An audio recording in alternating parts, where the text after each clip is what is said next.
இந்த பரிசில் நம்ம வரவே இல்லையா? இந்த ஸ்டாப்பில் நம்ம வரவே இல்லை.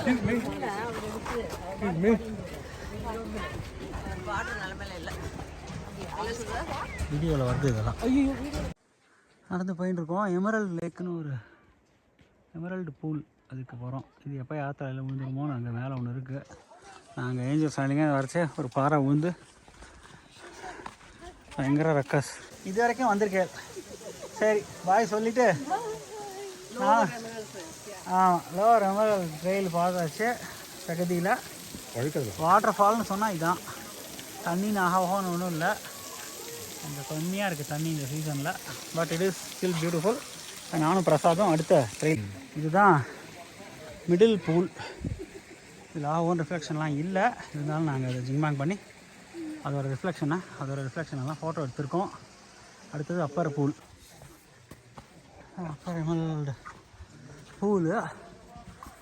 இங்கேருந்து தண்ணி வந்திருக்கு ஒரு காலத்தில் ஃபால்ஸ்க்கு. தண்ணி இல்லை. நானும் பிரசாதம் வண்டி with ladies permission Upper Emerald பூலுக்கு வந்திருக்கோம். மேலே ஒரு லூசு பையன் மேலே ஏறி நின்றுருக்காங்க. ரிஃப்ளெக்ஷனை நாசம் பண்ணுறதுக்கு 4 பசங்க தலை தூக்கி போட்டுது. அழகாக வந்து ஷார்ட் எடுத்துருக்கலாம். அந்த அப்பர் எமரல்டு பயங்கர டாலாக அதுக்கு நடுவில் இது இருக்குது. பட் இப்போ இங்கே இருக்கிற கும்பல் சரியில்லை.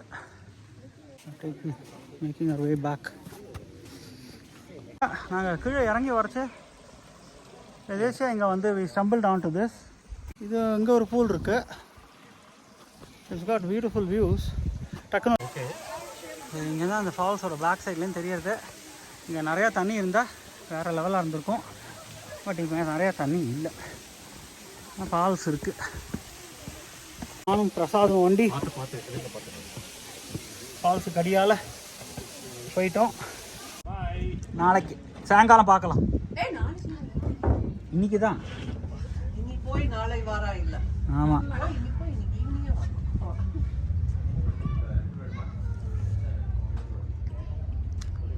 இதுதான் எங்களோட கேபின்.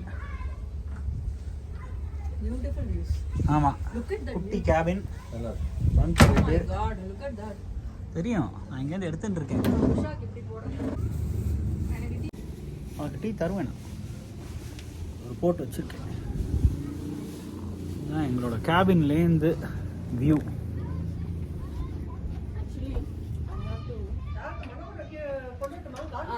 ஏய், டீயோட போய் மனதான் தங்க முடியும்.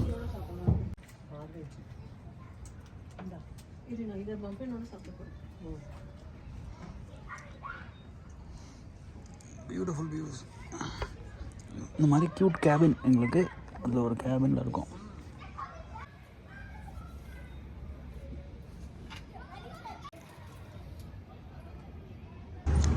இதான் நாங்கள் தங்கியிருக்கோம். டின்னர் சாப்பிட்றதுக்கு இடம் தேடி போய் கொண்டிருக்கிறோம். இந்த மாதிரி ஒரு கேபினில் தான் நாங்கள் இருந்தோம், உள்ளுக்குள்ளே எங்கேயோ.